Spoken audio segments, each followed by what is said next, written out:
Dans cette capsule, nous découvrons ce qu'est l'open data. L'ouverture, par opposition à la confidentialité, est un concept qui repose sur la transparence et sur l'accès sans restriction aux informations et aux connaissances. Cette philosophie est commune à différents mouvements, dont voici quelques exemples. L'open content dans le domaine des œuvres créatives, dont le logiciel open source.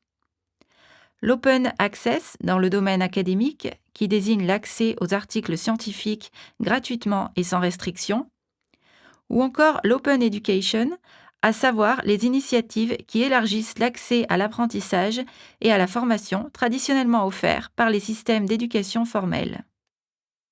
Parmi les différentes définitions internationales de la connaissance ouverte, la plus actualisée est l'Open Definition, selon laquelle la connaissance est ouverte si chacun est libre d'y accéder, de l'utiliser, de la modifier et de la partager, à l'exception tout au plus des règles qui protègent l'origine des données. C'est dans ce contexte que s'inscrit l'open data, c'est-à-dire le type de données librement accessibles et modifiables par quiconque. Pour être considéré comme tel, l'open data doit englober toute une série de caractéristiques. Les données doivent être disponibles en ligne, librement réutilisables, et donc disposer d'une licence de réutilisation, et doivent être publiées dans des formats non propriétaires. L'open data peut également être librement utilisé et réutilisé à des fins commerciales, pour réaliser des applications qui peuvent être vendues par exemple. Dans certains cas, il peut exister quelques obstacles à la réutilisation des données ouvertes, comme l'obligation de citer la source ou de repartager les données de la même manière. Du point de vue technique, des données sont ouvertes si elles sont disponibles et accessibles. Par disponible, on entend la possibilité de télécharger les données dans leur intégralité, en grande quantité, dans un format lisible et modifiable automatiquement, en minimisant ou éliminant toute intervention humaine. Par accessible, on entend la possibilité d'accéder facilement aux données, généralement par le biais de services en ligne ou par Internet. Par exemple, le scan d'un document que vous voyez ici n'est pas automatiquement reconnaissable par un logiciel. On dit qu'il n'est pas lisible par une machine, et il ne s'agit donc pas de données ouvertes. A l'inverse, ce type d'ensemble de données téléchargées dans un format CSV satisfait aux exigences techniques de disponibilité et d'accessibilité.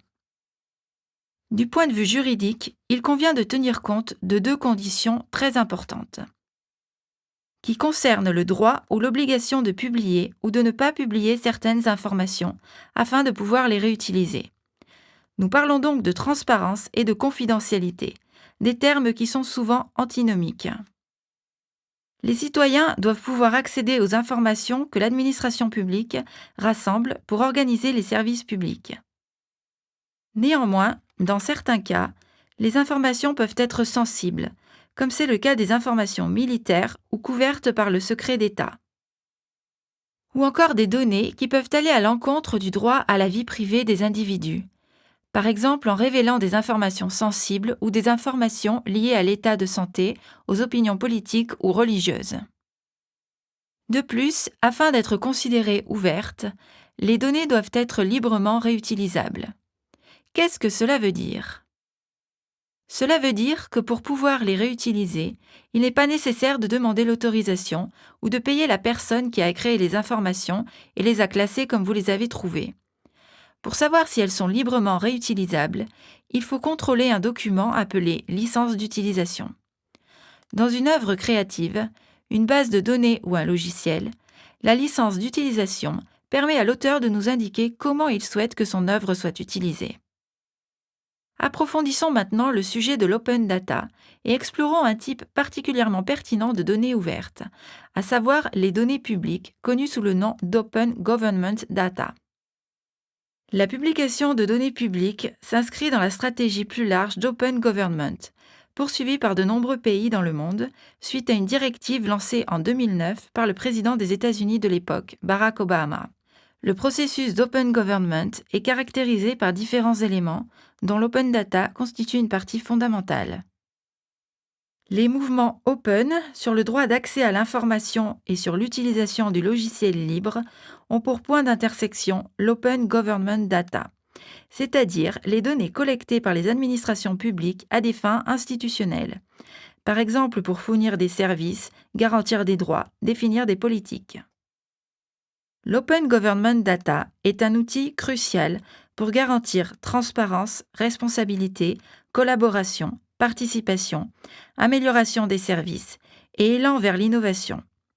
Le principe de base est que chacun peut contribuer activement à la connaissance collective, dans un processus d'échange vertueux pour le bien commun. La valeur des données ouvertes est un thème particulièrement pertinent. L'open data permet à quiconque, journalistes, analystes, chercheurs, simples citoyens, de vérifier et suivre l'action des gouvernements et des administrations publiques, et éventuellement de participer à la prise de décision en formulant de nouveaux points de vue et propositions. De plus, l'ouverture des données permet de voir émerger de nouveaux modèles de collaboration entre les secteurs publics et privés, les informations et données étant publiées de manière à pouvoir être partagées et librement réutilisées. La disponibilité d'informations détaillées et actualisées permet également aux citoyens de disposer d'outils plus efficaces pour participer à la prise de décision en connaissance de cause, par exemple en suivant l'efficacité des politiques publiques. À tous ces avantages viennent s'ajouter différents bénéfices, notamment de type économique. L'open data, réutilisable à des fins commerciales, peut être pour le secteur privé une véritable mine d'or pour la création de nouveaux services fondés sur la disponibilité de données actualisées et de qualité. Les données ouvertes, rendues disponibles par l'administration publique, par exemple, peuvent être utilisées pour créer de nouvelles applications rentables, offrant des services utiles aux citoyens. Un exemple, les applications pour le transport public qui reposent sur les données géoréférencées et en temps réel de la position et des déplacements des bus urbains. Le monde de l'open data est très vaste. N'hésitez pas à consulter le matériel de support mis à votre disposition sur le site.